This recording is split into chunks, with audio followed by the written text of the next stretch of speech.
A'udzu billahi minasyaitonir rajim. Bismillahirrahmanirrahim. Alhamdulillahi rabbil alamin.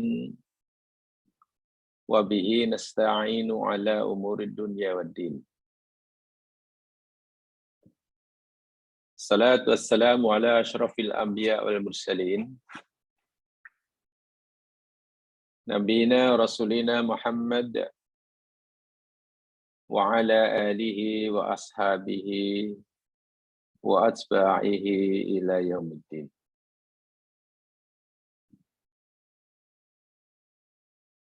Rabbi israh li sadri wa yassir li amri wahlul 'uqdatam min lisani yafqahu qawli.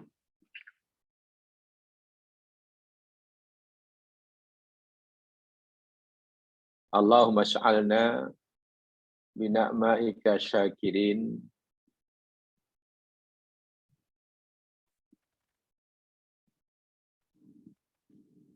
wa bi bala'ika sabirin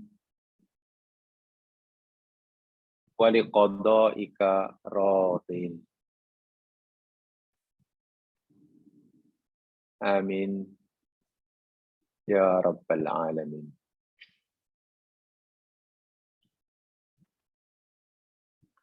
Muslimin muslimat rahimakumullah, didoakan mudah-mudahan semuanya dalam keadaan sehat sejahtera jasmani dan rohani, dimudahkan segala urusan oleh Allah serta diridhoinya.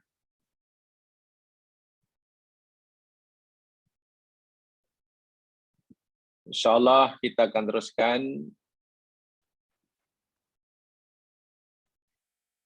siri kajian kita menyambung apa yang telah kita pelajari selama ini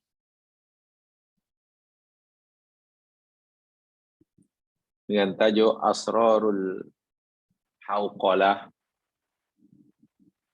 wal Istirja'. Rahasia ucapan la haula wala quwata illa billah dan ucapan inna lillahi wa inna ilaihi raji'un.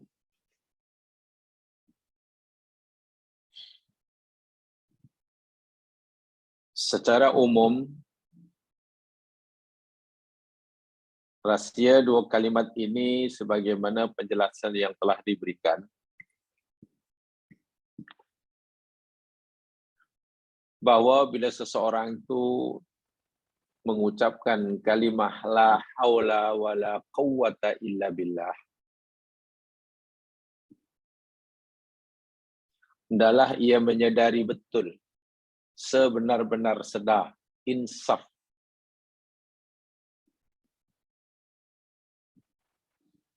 bahwa tanpa kehendak Allah,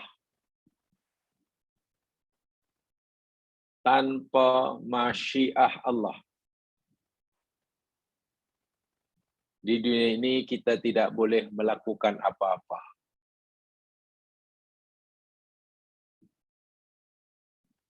Tidak mungkin dapat mencari apa-apa, memiliki apa-apa. Jangankan hendak meraih cita-cita yang setinggi langit, mengedipkan mata sekalipun, jika ianya bukan kerana masyiah Allah, kita tidak berdaya.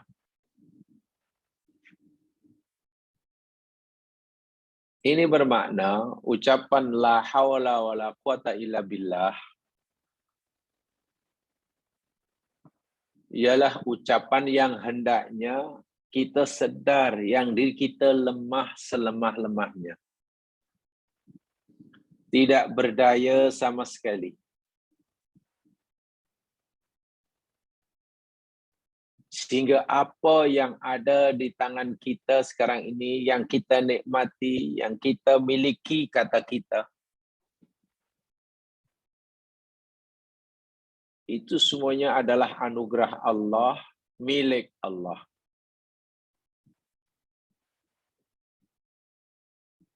Tanpa kehendaknya, tanpa pertolongannya, jangankan kita mencari untuk mendapatkannya.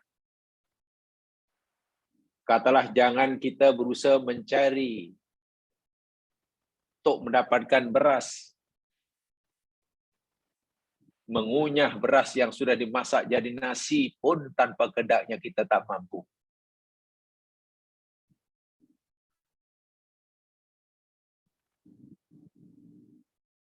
Bila ini kita telah fahami, telah kita sedar betul-betul, kemudian kita mengucapkan inna lillah, oh rupa-rupanya semua ini milik Allah. Semuanya milik Allah. Bermakna kita tidak punya apa-apa. Sebab kalaupun sekarang kita punya itu, punya ini, itu pemberian dia atas kehendaknya. Tapi kan kita yang berusaha mencari. Betul. Dengan apa kita mencari? Ya, dengan kaki, dengan tangan, dengan mata melihat. Lalu milik siapa tangan dan kaki? Mata yang boleh melihat. Ia pula.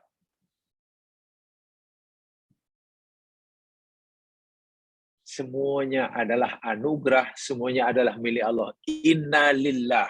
Bermakna kita tidak punya apa-apa. Bagaimana kita memiliki sesuatu sedangkan kita tidak punya daya apa-apa. Tidak punya daya sedikit pun.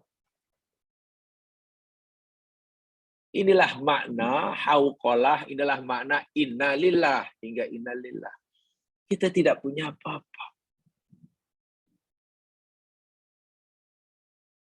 Karena semua yang ada pemberian dia dan milik dia. Dan dia Allah yang memberikan segala-galanya, tidak pernah potong nama. Tidak pernah tukar hak milik. Itu kena faham. Tak pernah tukar hak milik. Tak pernah potong nama.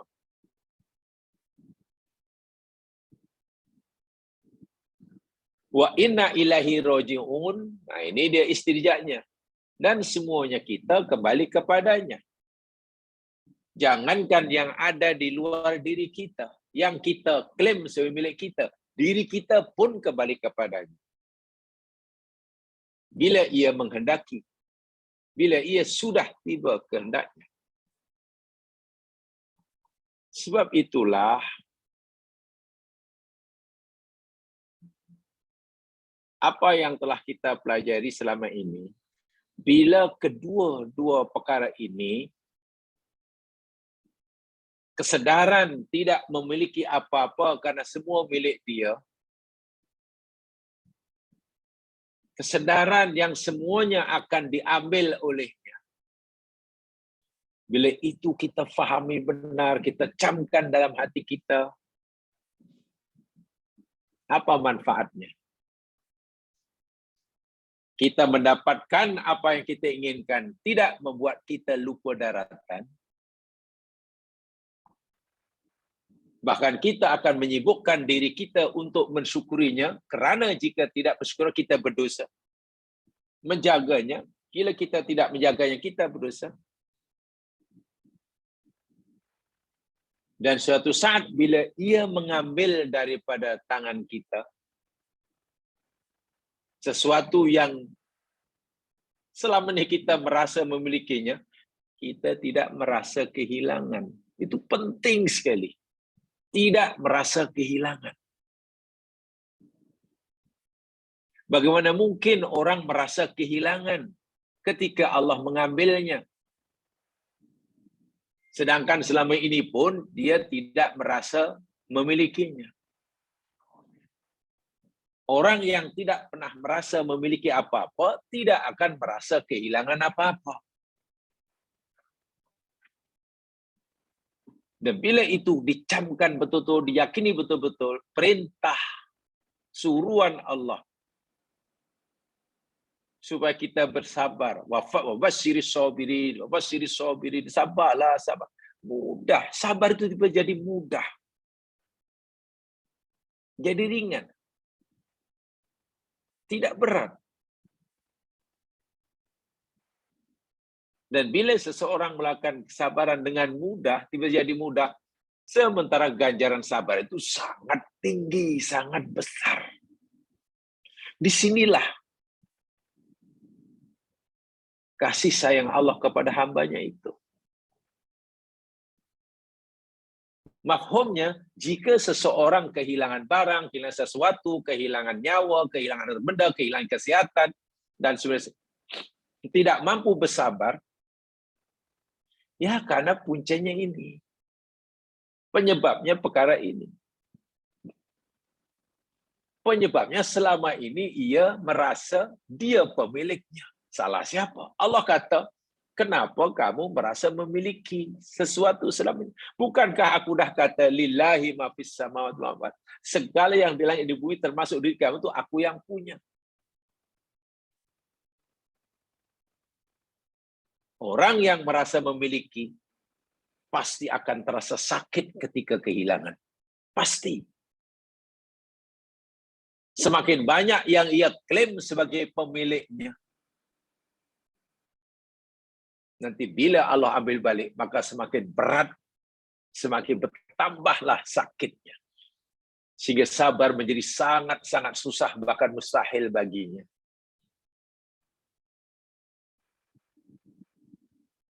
Apatah lagi ketika Allah memberikan sesuatu kepada hambanya sebagai keperluan hidupnya. Hatta sebelum pun hamba itu memintanya. Bagaimana Allah memberi peluang kepada hamba itu untuk bersyukur. Pahala lagi. Dan bila mana Allah mengambil semula apa yang jadi miliknya, Allah telah memberinya peluang untuk bersabar. Pahala lagi. Dapat sesuatu pun tambah pahalanya. Diambil semula apa yang pernah ada. Pahala semula. Seorang mukmin ini orang yang sangat-sangat beruntung hidupnya. Sangat-sangat beruntung. Ketika kehilangan sesuatu, memberi peluang untuk dapat pahala karena ia mampu bersabar. Lagi pula, dia tahu, dia sedar. Tidak merasa kehilangan apa-apa. Macam mana awak tidak merasa kehilangan apa-apa? Bukankah asalnya awak ada anak? Sekarang anak Allah dah ambil. Yaitu milik Allah. Allah mengambil apa yang jadi miliknya. Jadi kenapa saya merasa kehilangan sesuatu? Allahu Akbar. Inilah yang saya maksudkan. Rahsia inna lillahi wa inna ilaihi rajiun. Rahsia. La haula wala quwata illa billah. Mungkin kita telah sering mengucapkannya. Mungkin kita telah memahami maksudnya. Tapi jangan-jangan ucapan kita dengan mulut, pemahaman kita dengan kecerdasan pikiran kita belum masuk dalam hati kita. Mungkin. Sebab itulah, sementara Allah masih beri peluang, mari kita camkan betul-betul perkara ini dalam kehidupan. Kita nanti akan lapang. Hati akan jadi lapang. Masa hidup lapang, masa sudah tidak di sini lapang. Dan memang itulah satu daripada matlamat kita. Sehingga hakikatnya sama saja. Hakikatnya sama saja. Ketika kita memiliki sesuatu, atau semasa kita sudah tidak memiliki, hakikatnya sama saja. Karena kedua-duanya, masa kita diberi atau masa Allah mengambil semula, Allah sedang memberi kita peluang untuk mendapatkan pahala. Sama ada pahala dengan mensyukurinya, ataupun pahala dengan sabar akannya. Tak kira, A, B, C, D, semuanya sama. Dan penilaian Allah bukan kepada berapa banyak yang Allah berikan pada orang itu. Berapa banyak apa yang Allah sudah ambil daripada orang itu. Bukan. Penilaian Allah bukan di situ. Nilai kita di sisi Allah bukan pada berapa banyak yang Allah telah berikan pada kita dan sudah berapa banyak yang Allah telah ambil. Sama sekali tidak. Nilai kita di sisi Allah. Berapa banyak pahala yang kita dah dapat dengan sebab pemberian Allah dan berapa banyak pahala yang kita telah perolehi dengan sebab apa yang milik jadi milik Allah diambil semula. Nilai kita letaknya di situ. Kalaulah kita meletakkan nilai diri kita ini pada apa yang Allah berikan pada kita, ya mungkin kita merasa punya nilai ketika benda itu masih di tangan kita. Tapi bila sesuatu sudah tidak lagi di tangan kita sudah tidak ada nilainya, kan begitu. Masa punya rumah, masih punya harta, masih sihat, kita merasa punya nilai. Orang lain pun hebat, entah hebat. Tapi ketika hartanya dah diambil balik, masa mudanya sudah ditarik balik, kesehatannya sudah dibalik balik, jawatannya sudah... betul-betul hidup saya macam tak ada nilai. Salah kita, kenapa kita meletakkan nilai pada apa yang Allah berikan. Salah. Kalau dalam bahasa kasar, merasa dia punya nilai, diri dia punya nilai, kerana masih punya kasut banyak. Kasutnya cantik, kasutnya cantik, wadahnya cantik, bajunya cantiknya cantik. Wah, adalah nilai. Orang tengok, orang pandang. Hebat orang itu. Hebat. Dan kita yang dipuji pun terpesona, tertipu. Dia sebenarnya memuji kasut kita, memuji pakaian kita, memuji kendaraan kita. Mereka menilai kita kerana kendaraan yang kita pakai, rumah yang kita tinggal, kasut yang kita pakai. Begitu rumah tidak ada, orang tak pandang kita. Tiba-tiba kita tak ada nilai dalam pandangan orang, dan kita pun merasa tidak punya nilai. Itu jika orang meletakkan nilai dirinya pada apa yang Allah berikan. Kalau kasutnya masih ada, adalah nilai diri. Kalau kasutnya sudah tidak ada, tak ada nilai. Subhanallah. Kenapa manusia sanggup meletakkan nilai dirinya pada kasut? Itu contoh yang mudah. Kalau kita lihat apa yang Allah berikan pada Abdurrahman bin Auf, pada Utsman bin Affan, jauh lebih banyak, lebih besar daripada apa yang Allah berikan pada Abi Hurairah. Ya, kepada apa yang Allah berikan pada Bilal bin Rabah. Jika kita melihat, ya Mas Jalan, bacalah sejarah satu sahabat. Apa yang Allah berikan kepada Abdurrahman bin Auf jauh lebih banyak daripada apa yang Allah berikan pada Bilal bin Rabah. Tapi apakah nilai Abdurrahman bin Auf, nilai Bilal bin Rabah di hadapan Allah terletak pada pemberian Allah kepadanya? Tidak. Sama sekali tidak. Dan Abdurrahman bin Auf pun tidak meletakkan nilainya pada apa yang Allah berikan. Tapi pada sikapnya terhadap pemberian Allah. Orang yang sangat bersyukur. Sehingga hidupnya, ya seperti mana layaknya para sahabat yang lain. Tetap qanaah, tetap zuhud. Karena dia tahu. Dengan begitu, pahalanya bertambah. Bilal, walaupun mungkin dikatakan tidak mempunyai pemberian Allah padanya relatif sedikit berbanding yang lain. Tapi nilai dirinya di hadapan Allah sangat tinggi. Karena Bela tahu Allah tidak menilai apa yang dia berikan padanya. Tapi Allah akan menilai apa yang dia lakukan terhadap Allah. Bagaimana sikapnya terhadap pemberian Allah.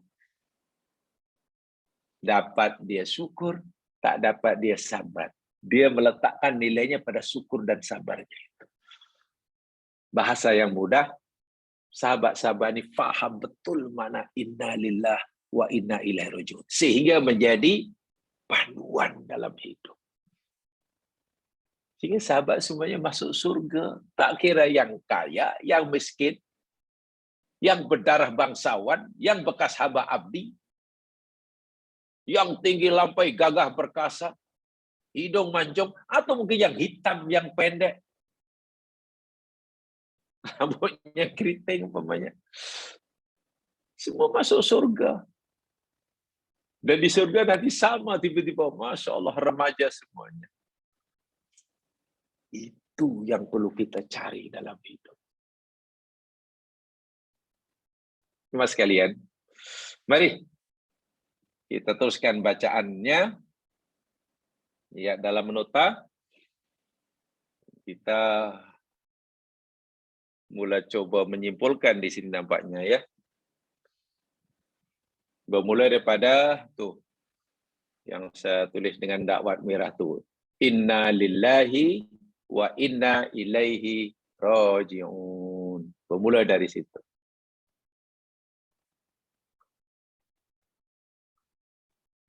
Saya baca, kalau tak boleh bagi baris sambil kita meningkatkan harfiah kita.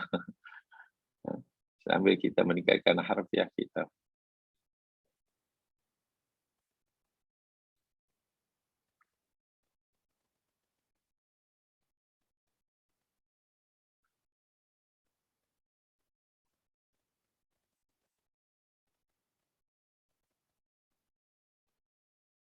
A'udzu billahi minasyaitonir rajim. Inna lillahi wa inna ilaihi raji'un. Sesungguhnya kami adalah milik Allah dan sesungguhnya kami kepadanya orang akan kembali. Hadhil jumlah al-jamilah. Jumlah atau ayat yang cantik ini. Allati amaranallahu subhanahu wa ta'ala. Jumlah yang Allah perintahkan kita fi kitabihi di dalam kitabnya. Jumlah yang indah ini yakni satu kalimat, satu ayat yang Allah suruh kita dalam kitab an-naqulaha untuk kita mengucapkannya waqtal musibah. Sewaktu berlaku musibah. Wasyada'id, dan juga pelbagai macam kesusahan. Bila berlaku musibah atau dan pelbagai macam kesusahan, Allah suruh kita mengucapkan inna lillahi wa inna ilaihi rajiun. Kita semua sudah tahu itu. Tapi ingat ya, bukan hanya untuk ucapkan saja. Pahami dan resapkan dalam hati.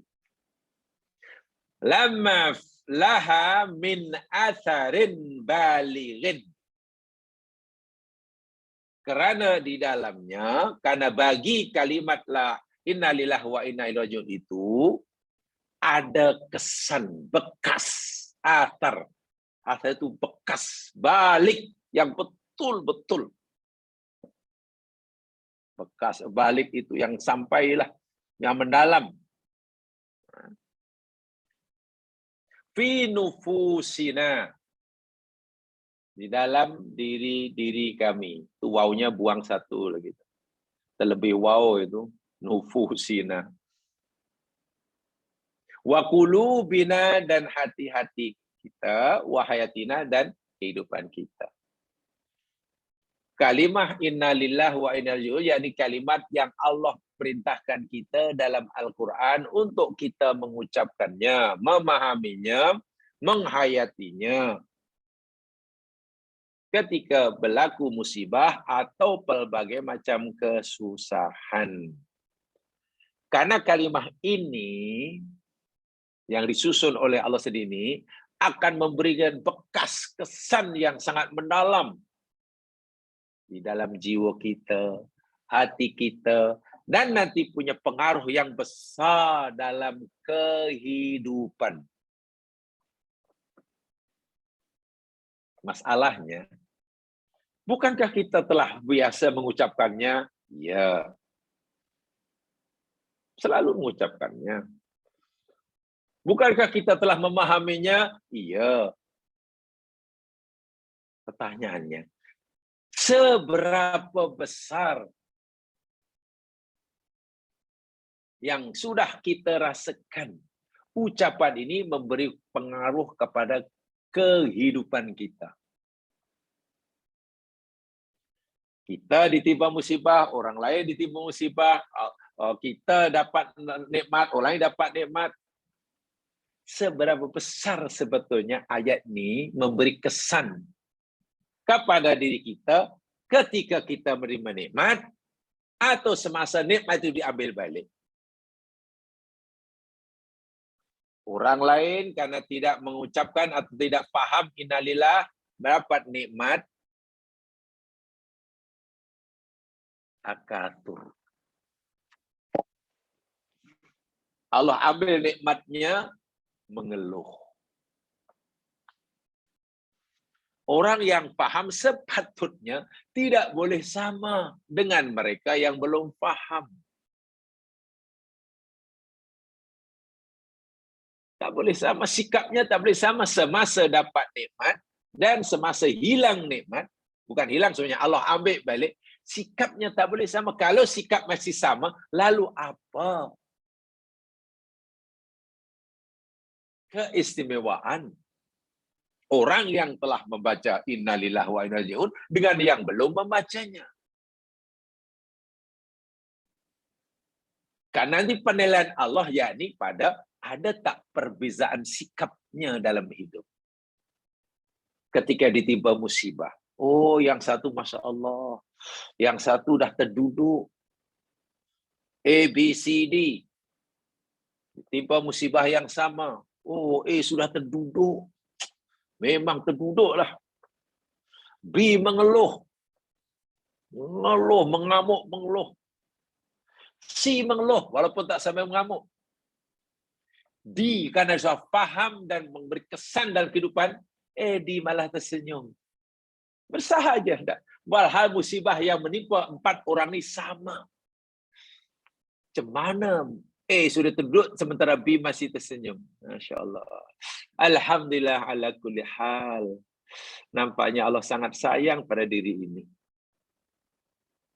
Jika selama ini Allah bagi peluang pada aku untuk mendapatkan pahala dengan nikmatnya, sekarang Allah telah beri peluang pada diriku ini untuk menambahkan pahala dengan diambil semula nikmat pemberiannya. Dia terima kasih karena melihat itu. B tersenyum. Sudah terduduk. Wah, keempat-empat orang itu mungkin sudah baca innalillah. Nah, ini penilaian Allah bukan pada ucapannya. Bukan. Penilaian Allah dan nilai kita di sisi Allah nanti seberapa besar asar, kesan, impak, dampak. Impak, dampak ini dalam kehidupan.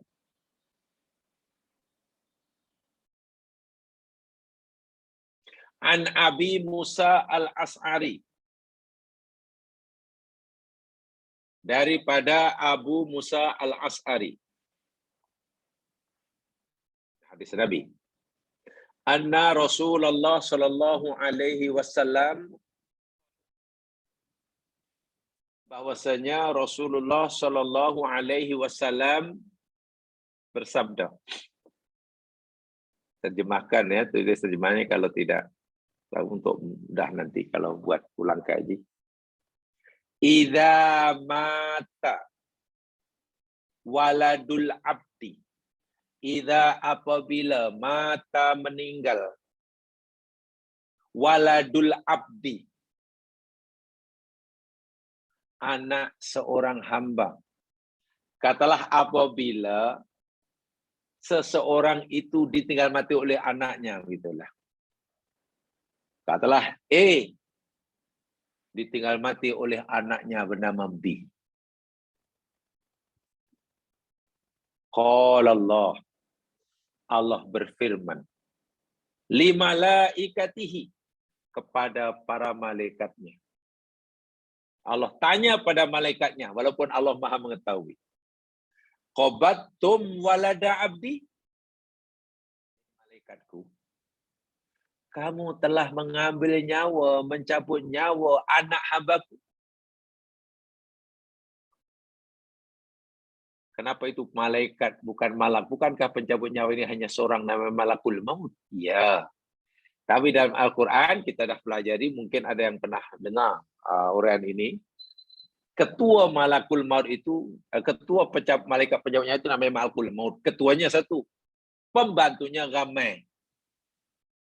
Jadi selagi nyawa itu masih dalam badan kita, masih menyatu dengan badan kita, jemaah sekalian, dengan jiwa kita, sedikit-sikit keluar, sikit-sikit itu pembantu malaikat maut yang melakukannya. Bila yang terakhir mengeluarkannya, itu malakul maut. Jadi pembantunya banyak. Wallahu alam, tidak disebutkan berapa banyak. Jadi Allah tanya, hai malaikatku, kamu baru saja mencabut nyawa anak hambaku? Kamu mencabut B, anak kepada Wah, Allah yang tahu, Allah tahu, dan Allah yang suruh. Apa kata malaikat? Fayaquluna na'am. Benar ya Allah. Benar ya Allah, kami telah mencabut. Kami telah cabut nyawa B, anak kepada Fayaqul. Lalu Allah bertanya balik. Qabattum tamrata fuadihi. Malaikatku, kau telah mencabut nyawa buah hatinya. Kamu tahu tak, B itu ada buah hati jantung hati, intan payung. Itu B adalah anak yang sangat-sangat disayangi. Mungkin separuh jiwanya. B itu dianggap separuh jiwa Dan kamu ambil, kamu matikan. Walhal yang menyuruh itu Allah. Ini dialog yang luar biasa ini ya. Allah nak beritahu kita apa yang berlaku di alam gaib. Fayaqulun, malaikat kata, "Naam, ya Allah." Ya. Memang betul. B itu adalah buah hati. Intan payung bagi orang tuanya bernama Aku cabut. Fayaqul, lalu Allah bertanya kepada malaikat. Tanya lagi. Ingat ya, Allah sebenarnya Maha mengetahui. Inilah cara Allah mengajar kita ya, memberitahu kita. Mada qala abdi. Nah, selepas kamu ambil nyawa kekasihnya, buah hatinya. Mada qala abdi. Apa yang dikatakan oleh hambaku itu? Apa kata sebagai bapanya? Apa kata sebagai suaminya? Kalau yang dimatikan istrinya. Apa kata jika yang dimatikan itu suaminya? Ditanya. Suami kehilangan istri, istri kehilangan suami, orang tua kehilangan anak, abang kehilangan adik. Apa kata yang hidup? Apa dia cakap apa? Fayaqulun, mereka kata, ya Allah, hamidaka. Allah. Sebagai bapa, sebagai suami kehilangan istri, sebagai istri kehilangan suami, dia memujimu ya Allah. Aku engkau suruh ambil kekasihnya. Dia memujimu. Alhamdulillah ala kulli hal. Dia tidak suudzon sedikit pun kepadamu, ya Allah. Dia tidak menuduh kamu tidak berlaku adil, ya Allah. Dia yakin yakin akan keadilan kamu, akan kasih sayangmu. Merasakan engkau, ya Allah, menyayangi dia. Ketika engkau suruh aku mengambil nyawa kekasihnya. Dia memujimu, ya Allah. Alhamdulillah ala kulli hal. Wastarja'a. Ini dia.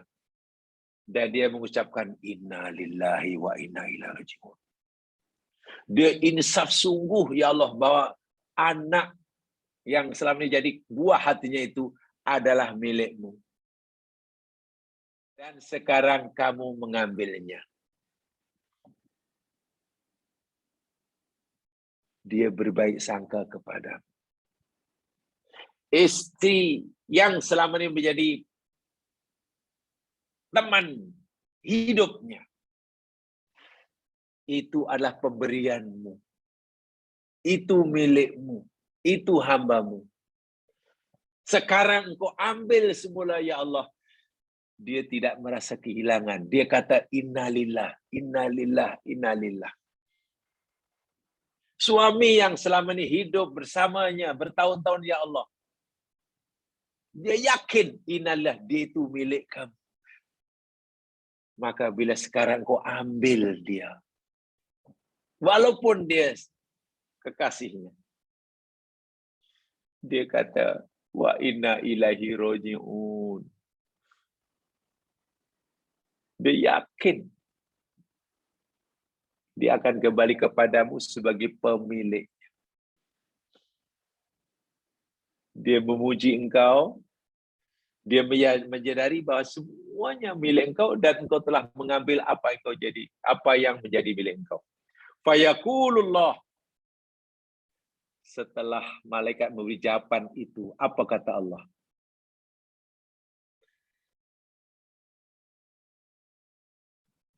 Ubnu li abdi baitan fil jannah. Wahai malaikatku, segera tolong kamu bangunkan, kamu binakan sebuah mahligai di dalam surga. Tolong sediakan, buatkan cepat-cepat mahligai tempat kediaman di surga. Wasammuhu, dan berikan nama tempat tinggal mahligai itu Baital Hamdi, rumah pujian. Tengok betapa besar pahala yang Allah sediakan bagi orang yang menghayati dan mengamalkan makna inna lillahi wa inna ilaihi raji'un.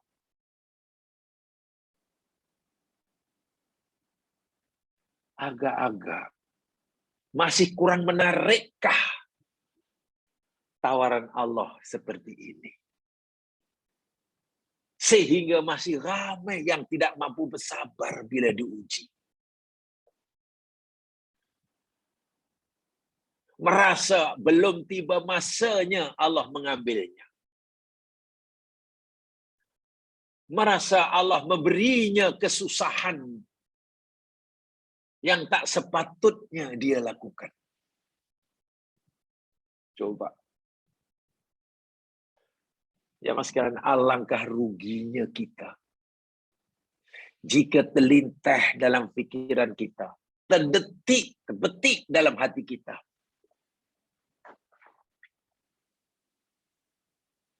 buruk sangka,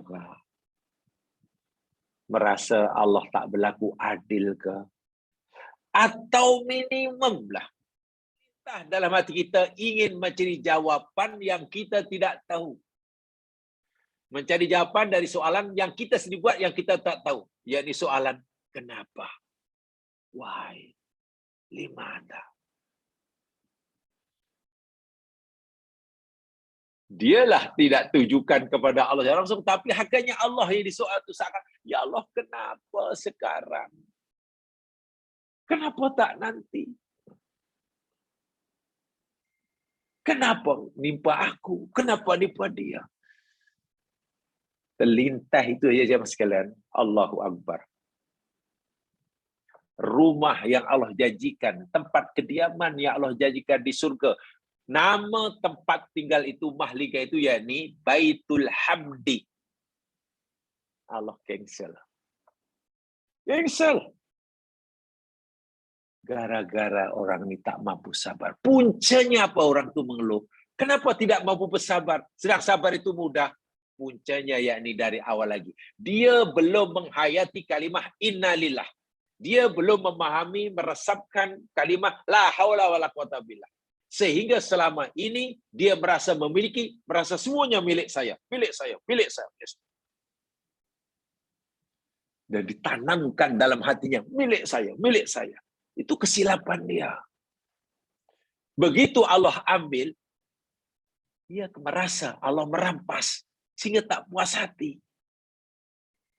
Atau paling tidak, ya ini milik Allah tapi juga milik saya. Jadi berkongsi pemilikan. Salah siapa kita merasa kita berkongsi kepemilikan dengan Allah? Maha suci Allah daripada berkongsi kepemilikan. Ya ini ada dua nama nih. Anak saya satu ini adalah milik Allah tu betul, tapi milik saya juga. Jadi ini ada dua nama. Ada dua penama dalam anak saya ini. Satu nama saya, kedua nama Allah. Maha suci Allah. Kalau kita ada pemikiran seperti terlintas itu pun nanti pasti kita susah nak bersabar. Lebih-lebih lagi kita kata, ini nama saya. Anak ini adalah nama bagi saya. Tak ada nama Allah. Woi, lagilah. Mustahil mampu bersabar. Orang yang boleh sabar, yakni dia tak meletakkan, oh bukan, ini bukan saya punya. Ini semua lillah, lillah, lillah, lillah. Kalau selama ini masih berada di tangan saya, ya itu bala namanya. Itu ujian. Quran kata ujian.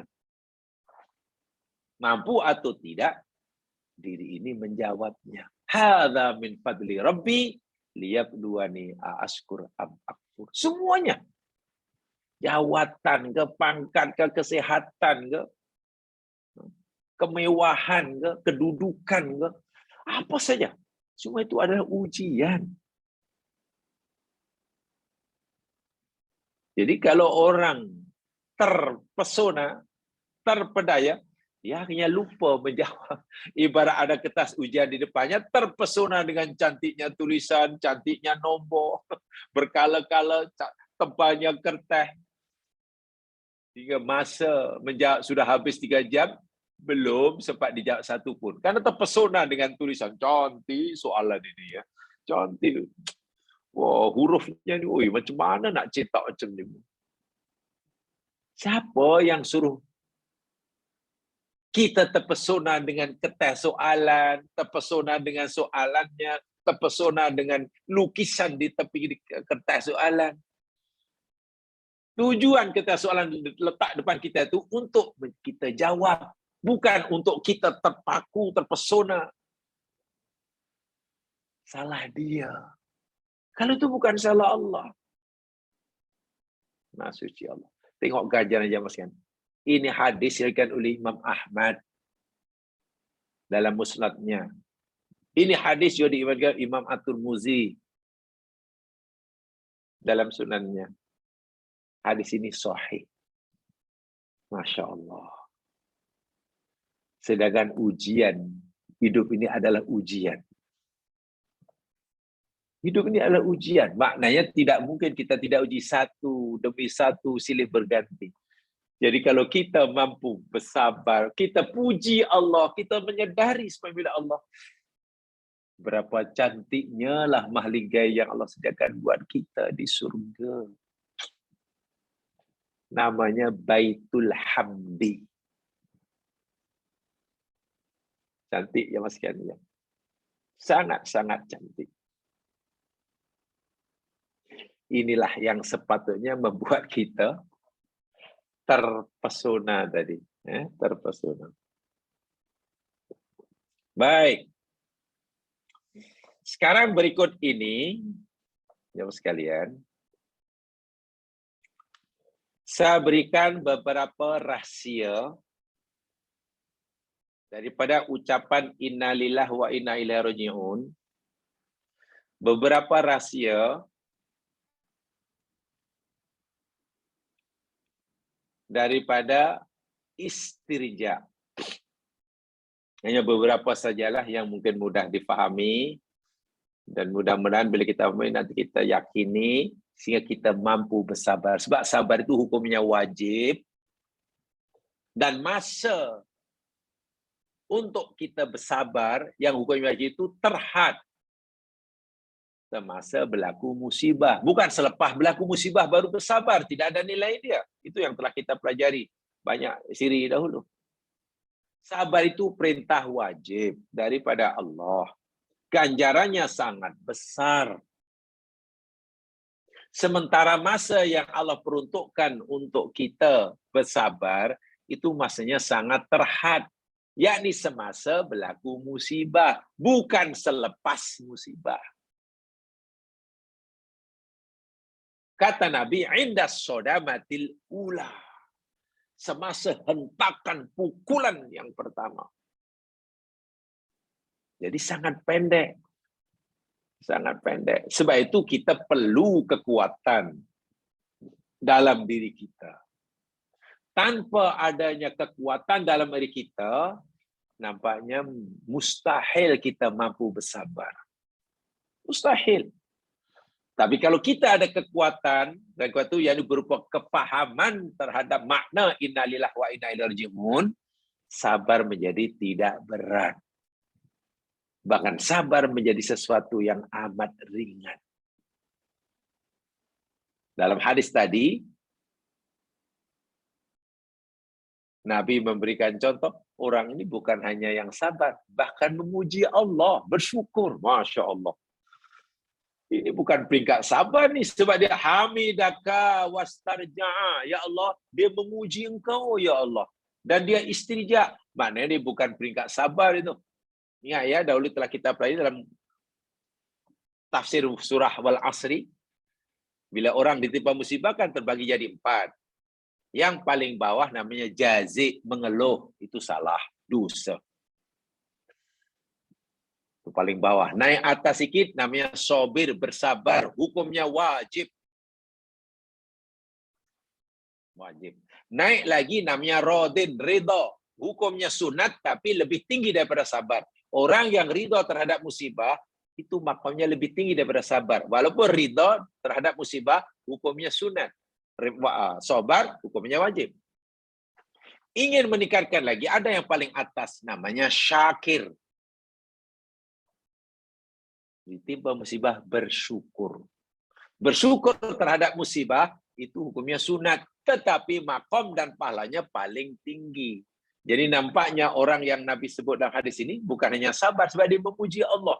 Alhamdulillah ala kulli hal. Syakir itu. Patutlah mendapat habuan mahligai di surga. Saya yakin kita sudah cukup maklumat tentang ini.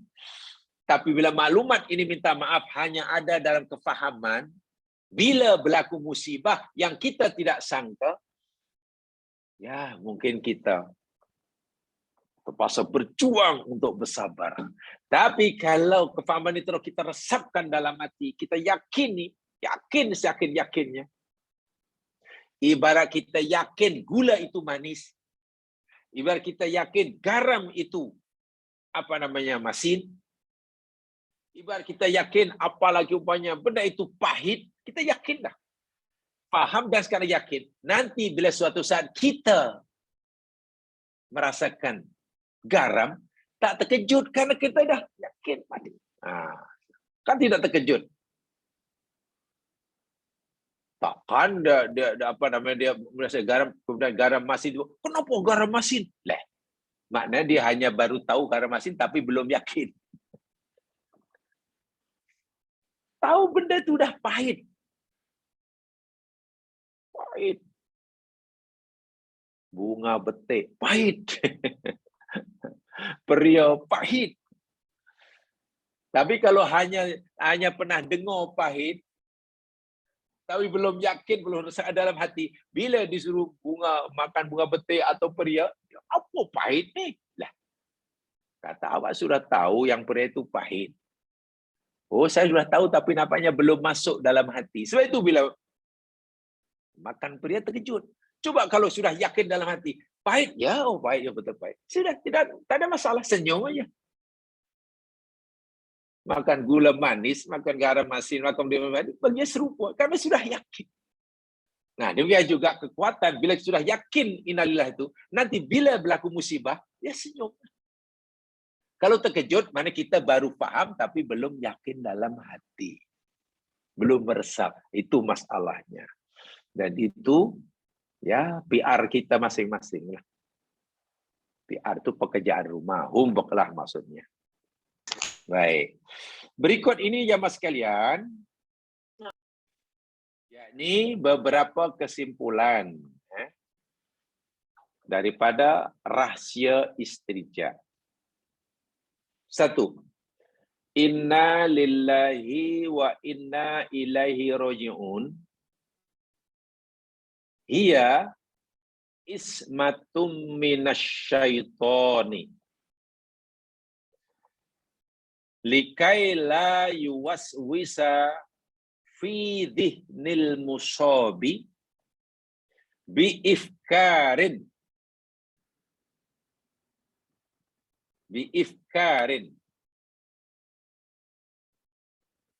tabitha fihil ya'su wal qunutu wa tasakhutu li aqdarillah. Inna lillahi wa inna ilaihi rajiun itu jamaah sekalian adalah hiya ismatun, ismah, pendinding diri, pelindung diri, penjagaan diri. Minas syaitani, daripada syaitan.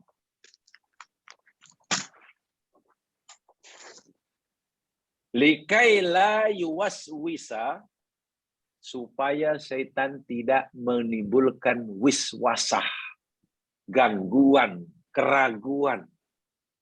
Fi dhihnil musabi, di dalam hati orang yang sedang ditimpa musibah.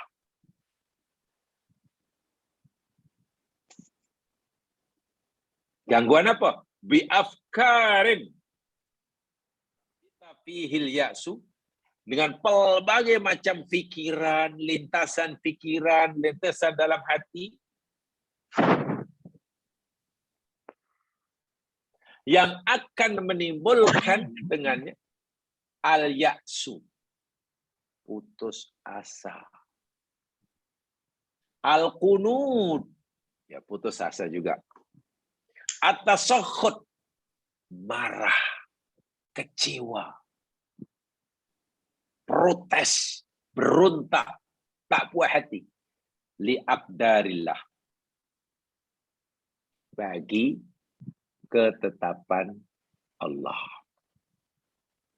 Saya ulangi. Yang pertama, ya mas sekalian, ucapan innalillahi wa inna ilaihi itu sebagai pendinding diri kita. Penjagaan, pelindung daripada wiswasah syaitan. Bila kita ditimpa musibah,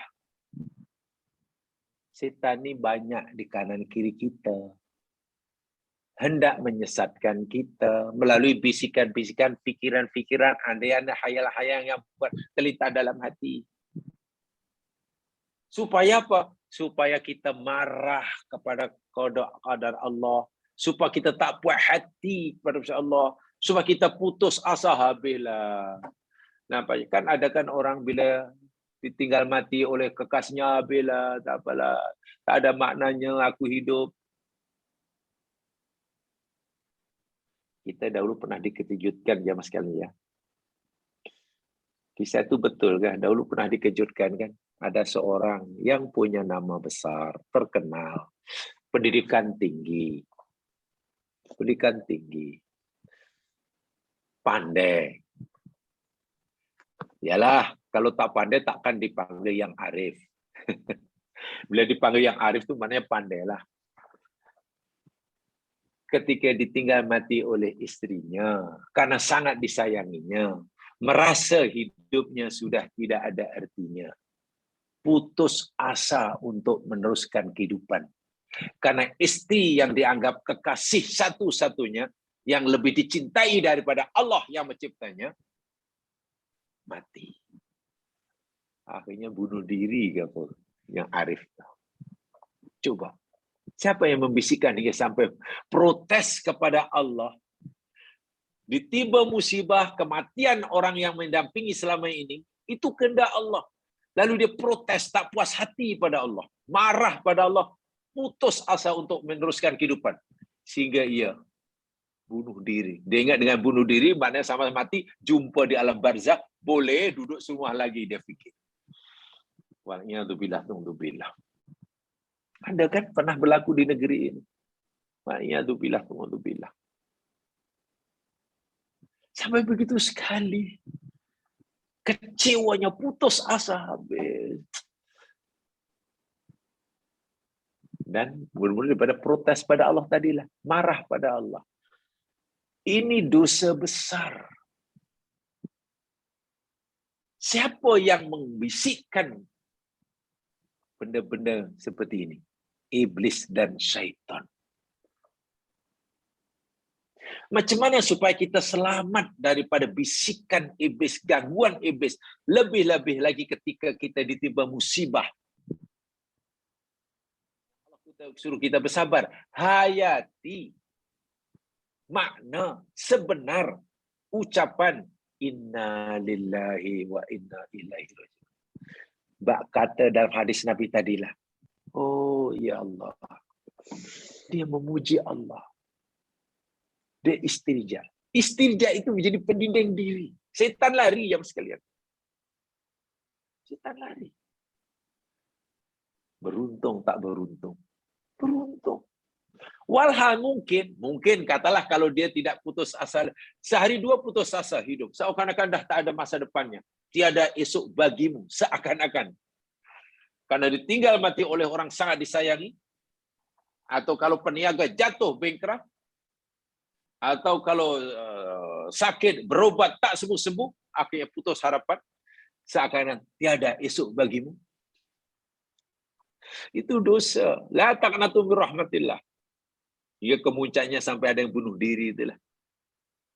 Itu sebenarnya kan protes ini kepada ketetapan Allah, kepada qadar Allah. Kalau apa qada dan qadar Allah. Dan hukumnya dosa besar. Penghalangnya, pelindung diri kita yang paling kuat. Hayati. Makna istirja. Semasa hidup dahulu kita sudah ingatkan, dapat ini, la haula wala quwwata illa billah. Dapat itu, la haula wala quwwata illa billah. Innalillah. Karena suatu saat yang empunya akan mengambilnya, bila suatu saat yang punya akan mengambilnya, oh wa inna ilaihi raji'un. Dipujinya Allah. Alhamdulillah ala kulli hal. Innalillah wa inna, ya Allah, Engkau telah mengambil apa yang Kau miliki. Dahulu Engkau memberikan apa yang Engkau punya. Sekarang Engkau mengambil apa yang menjadi hak Engkau. Hamba-Mu tidak kehilangan apa-apa. Segala puji bagimu ya Allah. Geleng-geleng kepala, gigit jari, itu iblis ya mas sekalian. Tapi lagi-lagi tidak mudah. Kerana apa? Kesedaran seperti ini hendaklah ada, bahkan wajib ada, justru ketika berlaku musibah, bukan sebelum berlaku, bukan selepas berlaku. Bahkan ada yang terngiang-ngiang, yalah macam mana terngiang-ngiang lah, dia orang baik. Saya kehilangan orang paling baik. Saya makan dia masakkan. Saya makan dia yang masakkan. Saya makan dia yang suapkan. Saya pakai baju yang basuhkan. Saya jatuh dia yang bangunkan. Tiba-tiba tak ada. Wah, putus asa hidup. Putus asa hidup. Itu salah kita. Dari awal kita sebenarnya sudah buat kesilapan. Kenapa kita punya prinsip pandangan hidup, nilai hidup seperti itu? Itulah maksud saya. Jadi dari awal-awal kita sudah tidak betul. Pandangan hidup kita, nilai kehidupan kita pegangi sudah tidak, belum sejalan dengan Al-Quran, pastilah itu kita. Dan untuk menghilangkan itu lama, untuk mampu menerima kenyataan itu lama. Walhal, bila kita lambat bersabar, sabar itu ada nilainya. Selepas berlaku 1 tahun, 2 tahun, ya akhirnya saya menerima kenyataan, ya Allah kami sabar. Kosong nilainya. Kosong. Sabar selepas berlaku musibah, dah berlalu itu nilainya kosong, kata Nabi. Tidak ada artinya. Begitulah mustahaknya. Dalam arti kata, iblis setan sudah berjaya mendapatkan habuannya, kan? Kita baru bersabar. Ya iblis kata, ya karena mau sabar, sabarlah. Aku sudah dapat habuan dari dirimu. Baitul Hamdi yang Allah sediakan buat kamu, Allah cancel. Karena kamu lupanya lebih menuruti kehendak hawa nafsu. Masya Allah, tengok. Ibadah yang hanya tidak perlu modal, sabarkah tidak perlu modal kan? Hanya perlu mengawal nafsu kan? Tapi ganjarannya adalah mahligai. Di situ ada apa? Nama dia Baitul Hamdi. Baitul Hamdi. Ini yang pertama. Kenapa ya? Karena kan ayat yang lupa yang ayat yang kita jadikan tajuk pembicaraan kita ini kan surah Al-Baqarah 155 hingga 157 ya. Yang jadi tajuk yang kita bincangkan ini Al-Baqarah 155 hingga 157 itu lupa itu yang pembincangannya. Ayat ini apabila ditimpa musibah mereka alladzina idza asabat musibah qalu inna lillahi wa inna ilaihi raji'un itu dan seterusnya. Baik, itu yang pertama. Yang kedua, apa rahsia hauqalah? Apa rahsia inna lillahi wa inna ilaihi raji'un? Inna lillahi wa inna ilaihi raji'un. Yang kedua, iqrarun bil ubudiyyati wal mulki lillahi subhanahu wa ta'ala wahdah la syarikalah fal kaunu luhu milkun lahu wa nahnu abiduhu biyadihi nawasina. Rahsia yang kedua dengan ucapan inna lillahi wa inna ilaihi raji'un yakni ikrar, ia satu ikrar kita, pengakuan kita bil ubudiyah dengan hambaan diri kita. Innalillah itu ikrar bagi penghambaan diri kita. Masa menerima pun, masa mendapat pun kita kata la haula wala quwwata billah, kita hamba. Semasa Allah ambil balik apa yang dia miliki, kita pun ya Allah itu memang milik kamu. Kami tak ada hak untuk menahan, kami tak ada hak untuk tak puas hati, kami tak ada hak untuk komplain, kami tak ada hak untuk tanya. Ikrar bunda. Wal mulku lillahi.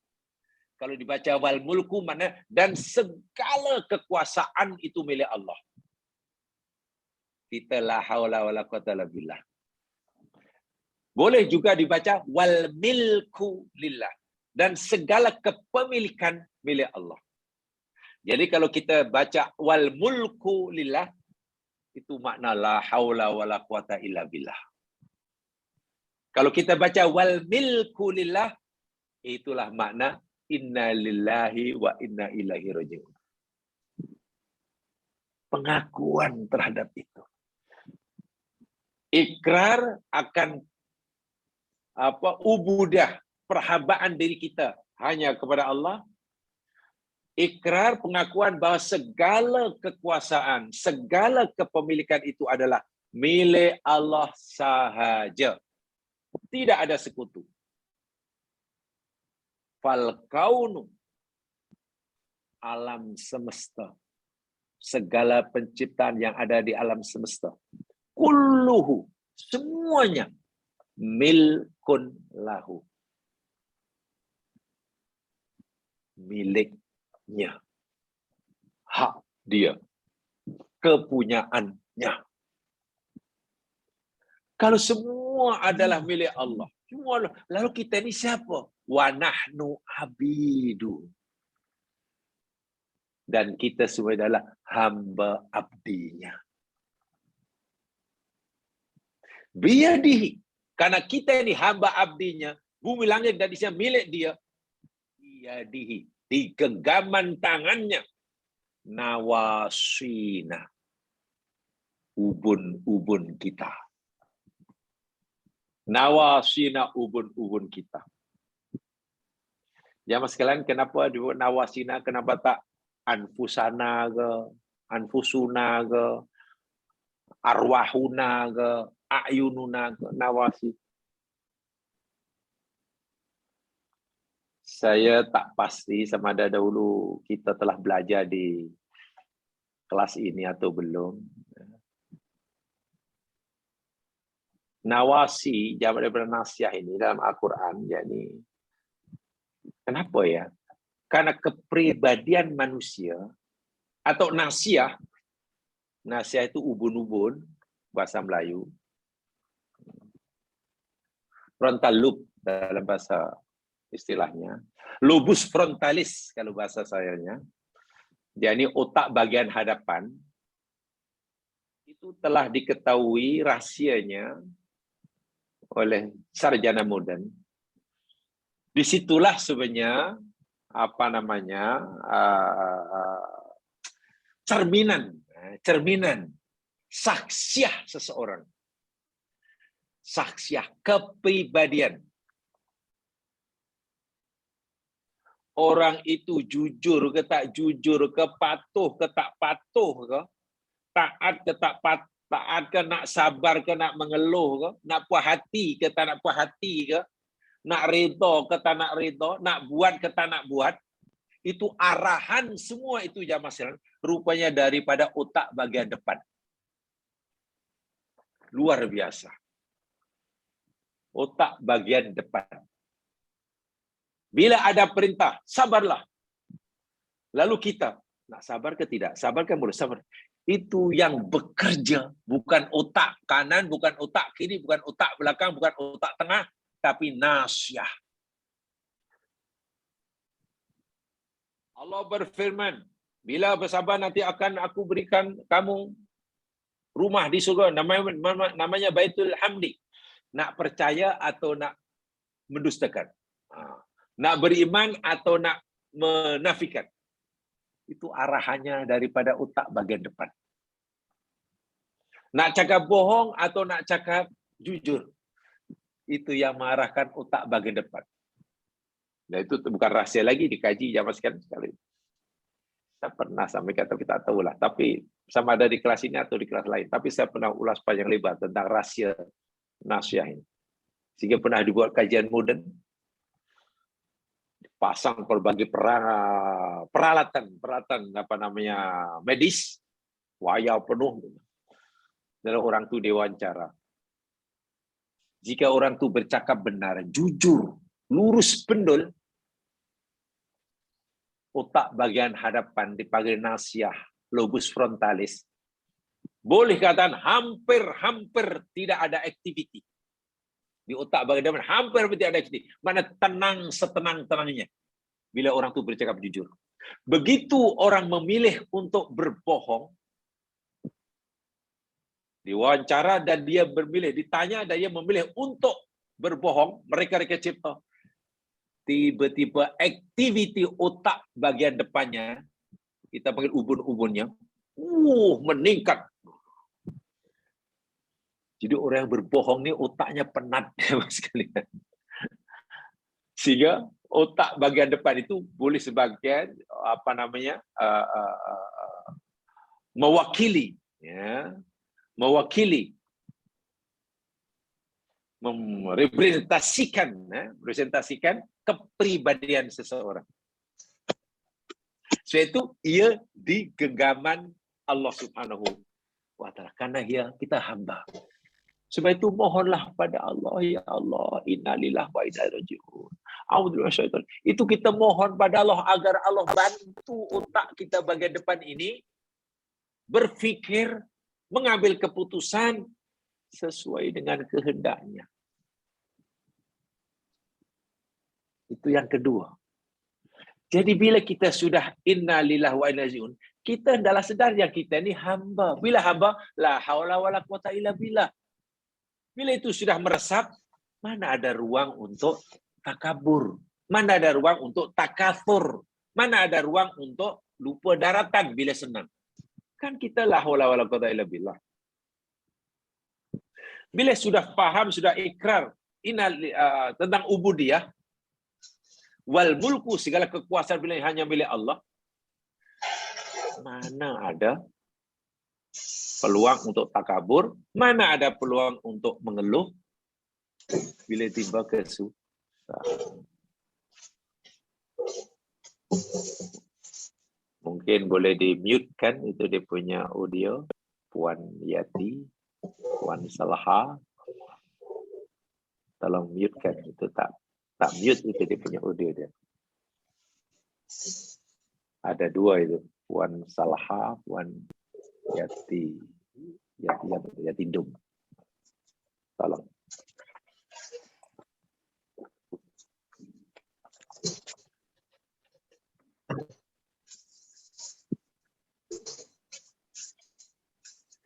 Mute-kan.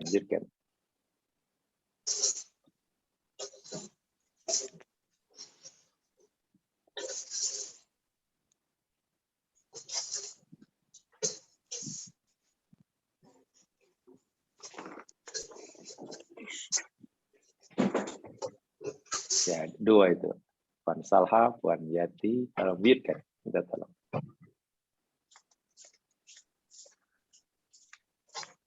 Lihat dulu. Ya. Automatisan. Mute kan aja. Audio itu mute kan. Tekan aja mute.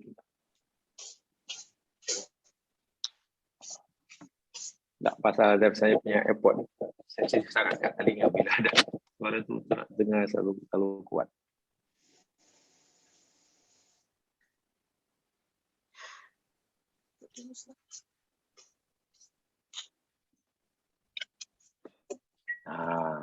Okey, Puan Solha dah tutup tu. Okey. Puan Yati, tutup.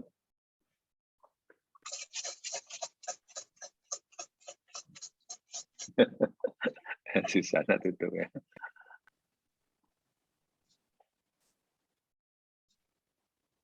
Baik, jemaah sekalian. Jadi nomor 1, ismah. Kedua, ikrar bil ubudiyah wal mulk. Ikrar bil ubudiyah wal mulk. Baik, mungkin sebelum saya teruskan, kan bagi saya ini sangat penting. Saya merasa betul-betul ini sangat penting. Khasnya bagi diri saya lah. Saya betul-betul merasa ini sangat penting untuk diri saya, untuk menjalani kehidupan yang lebih sempurna, lebih lurus, lebih kuat. Lebih kuat. Karena kita sudah yakin hidup ini ujian. Senang ujian, susah ujian, sehat ujian, sakit ujian, dapat barang ujian, naik jawatan ujian, buang kerja ujian. Kita tak boleh mengelak. Sebab itu kita perlu punya kekuatan untuk menghadapinya agar apa yang menimpa kita, senang atau susah, ianya adalah peluang bagi kita untuk menambahkan bekalan. Menambahkan kita untuk wusul. Kita pelajari dahulu ya. Wusul sampai perjalanan kita pada Allah Subhanahu wa ta'ala. Semasa mengibarat bahwa kita semasa mendaki pun, kita akan usul, masa menurun pun usul. Itu paling mustahil sekali. Jadi mungkin sebelum kita sambung, mungkin ada yang ditanyakan daripada apa yang kita pelajari selama ini berkaitan sejauh ini kita bicara. Mungkin ada yang ingin ingin bertanya, silakan. Saya persilakan. Boleh di unmute-kan. Kalau nak tanya boleh di unmute-kan.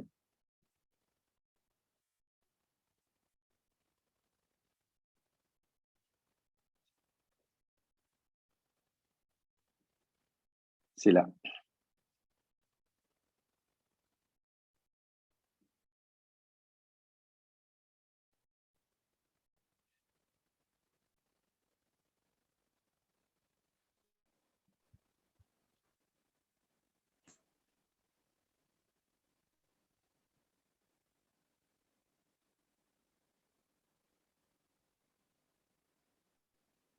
Ada yang ini?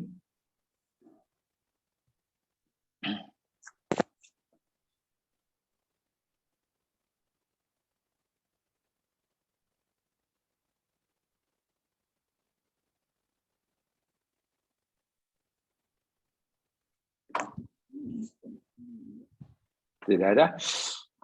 Sekarang yang ketiga.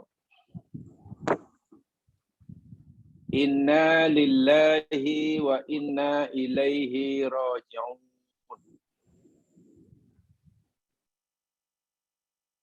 Yang ketiga. Imanun bil ba'thi fal amru kulluhu lahu wala malja'a minhu illa ilaih. Ucapan inna lillahi wa inna ilaihi raji'un adalah imanun. Itu adalah bentuk keimanan. Itu penyataan keimanan, menyatakan keimanan bil ba'thi, tentang adanya hari kebangkitan. Bukankah di situ wa inna ilaihi raji'un? Dan kepadanya kita kembali. Maknanya dengan penuh sedar kita yakin, seyakin-yakinnya, bahawa semua kita akan kembali kepadanya. Kawan-kawan kita telah pergi kembali kepada penciptanya. Kita menunggu. Sebagaimana mereka telah pergi mendahului kita. Itulah kesadaran yang perlu ada dalam diri kita setiap kali kita menyebut inna lillahi wa inna ilaihi raji'un. Balik. Tidak ada yang tidak kembali kepada Allah. Dan kembali pada Allah di sini bukan semata-mata karena itu sunatullah. Datang pada Allah, kembali pada Allah. Bukan semata itu. Kembali kepada Allah itu untuk kita diminta pertanggungjawaban. Itu yang pentingnya. Orang mukmin ke, orang kafir ke, orang munafik ke, orang dahulu ke, orang sekarang ke, zaman orang purbakala ke, orang moden ke. Semua kembali pada Allah. Memang itu sunnah ilahiyah. Sama.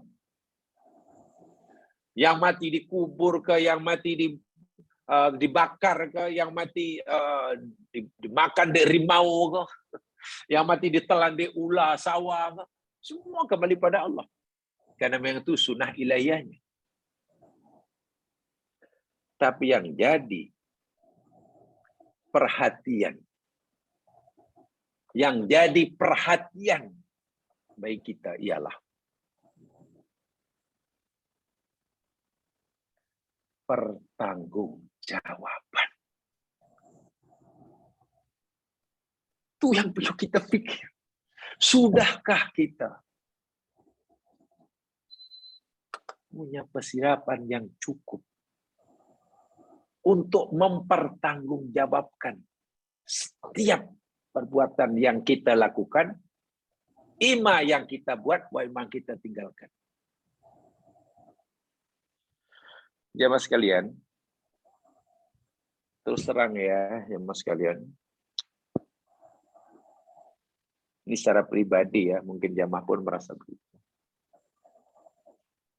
Selama hampir 2 tahun kita berdekatan tidak jumpa dalam kelas agama, ya hanya jumpa di alam maya macam ini.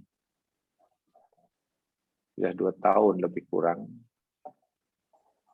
kita hanya belajar melalui aplikasi Zoom ini. Saya kira-kira lah, saya sedih, saya kira-kira lah. Jamaah saya yang ikutlah kelas saya di mana-mana kelas. Yang saya diberitahu atau saya yang sudah meninggalkan kita, saya kira-kira sudah ada 11. Walhal 2 tahun dahulu mana 11 orang itu sehat. Bahkan ada yang terbaru, seperti semalam di Bangsar, terbaru. Saya kira-kira dari hampir 2 tahun ini, 11 jamaah saya. Yang masa dahulu tiap minggu jumpa, tak nampak, tak terlintah langsung bahwa si fulan ini akan pergi mendahului kita. Ya, saya kira. Ini untuk saya lah, walau alam jamaah mungkin ada. Bukankah itu mana peringatan? Bila saya dengar, kemudian saya kata, innalillah wa inna. Oh, sekarang dia yang dipanggil dahulu oleh Allah. Suatu saat pasti diri saya. Dia sedang mempertanggungjawabkan perbuatannya. Sedangkan dia sudah tidak ada lagi masa untuk memperbaikinya. Suatu saat pasti saya yang akan dipanggil olehnya bila ia mengendaki.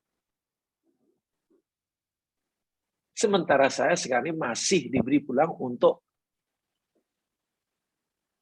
menambah atau mengurangi. Bahasa mudahnya, sebelum report card saya sebelum istilahnya proposal, sebelum proposal saya serahkan. Sebelum buku yang saya tulis saya terbitkan. Sebelum cerita drama saya tayangkan. Barangnya begitu. Saya masih diberi peluang untuk mengedit. Betul kan? Buku sebelum diterbitkan kan disuruh, mana betul, mana salah, betulkan. Mungkin salah ejakan, salah maklumat. Betul kan? Drama aja mas kalian. Sebelum ditayang, edit, ada proses editing. Oh, editing ini tak benar, tak apalah, ini kena dibuang, yang dibuang. Oh, ini sama ni, ini selepas ini. Oh, ini kurang betul. Ini tengok boleh diejan. Sehingga nanti jalan ceritanya jadi cantik. Pasti ada tuh proses editing tu. Itu drama supaya nanti cantik. Orang nak hantar proposal, minta projek, minta apa? Proposal minta projek atau proposal mungkin disertasi, tesis. Karena ingin mendapatkan title kesarjanaan, Masya Allah, tak tidur.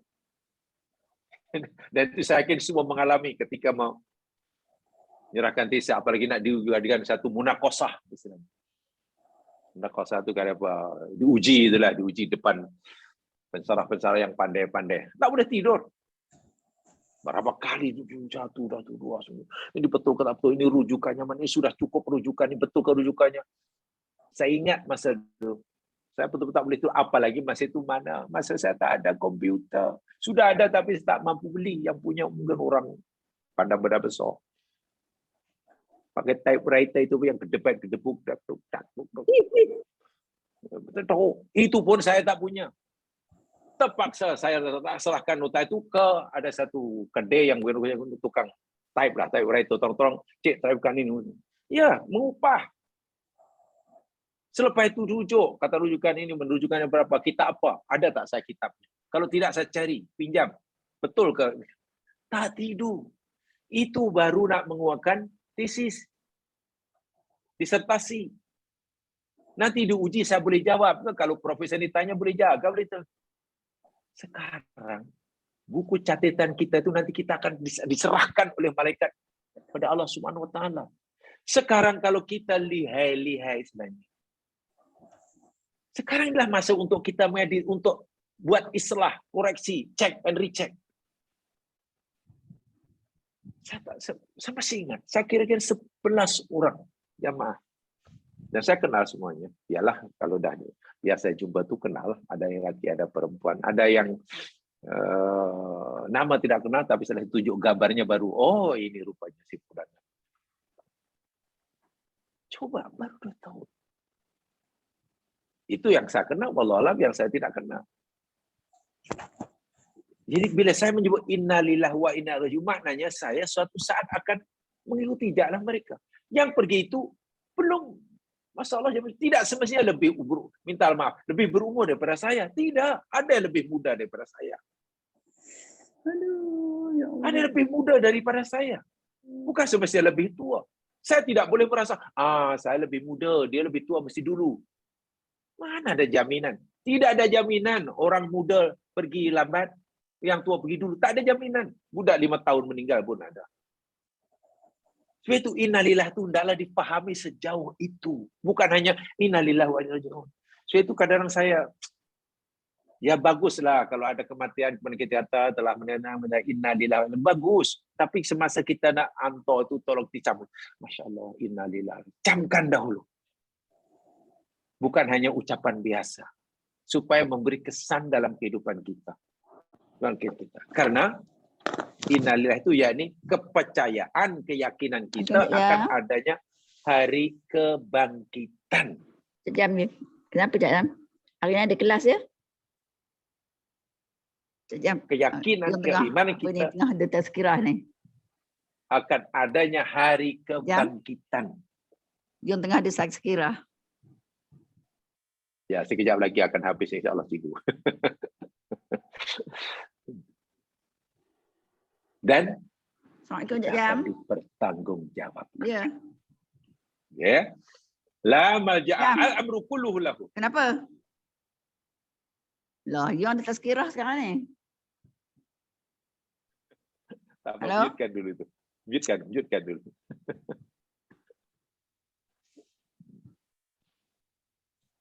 Segala urusan bagi Allah. La malja'a minhu illa ilaih.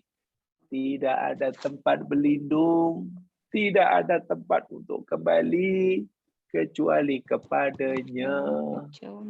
Allahu Akbar walillahil hamd. Faham ya? Inilah jemaah sekalian beberapa kesimpulan ringkas yang coba saya sampaikan, saya buatkan. Memang tidak mudah menyimpulkan sebab setelah saya baca taklah banyak. Ya, orang lain baca lagi banyak. Tapi setakat apa yang saya baca, sebenarnya sangat banyak kesimpulannya. Tapi susah nak menyimpulkan. Jadi ini yang setakat yang saya mampu. Apanya poin-poin terpenting untuk kita simpulkan, lalu kita jadikan panduan setiap kali kita mengucap innalillah wa inna ilaihi raji'un. Sebagai inilah. Dan nanti kita akan tambahkan penjelasannya. Jadi setakat itu saja. Mudah-mudahanlah diberkati oleh Allah Subhanahu wa taala. Yang benar daripada Allah juga. Yang silap kelemahan saya sendiri. Mudah-mudahan Allah akan mengampunkan segala kesalahan kita. Mari kita dengan bacaan tasbih kafarah dan surah Al-Asr. Subhanakallahumma wa bihamdika asyhadu an la ilaha illa anta astaghfiruka wa atubu ilaik. A'udzu billahi minasyaitonir rajim. Wal 'ashr. Innal insana lafi khusr illa alladziina aamanu wa 'amilus shalihaat wa tawashaw bil haqq wa tawashaw bis sabr. Assalamualaikum warahmatullahi wabarakatuh. Terima kasih Ustaz.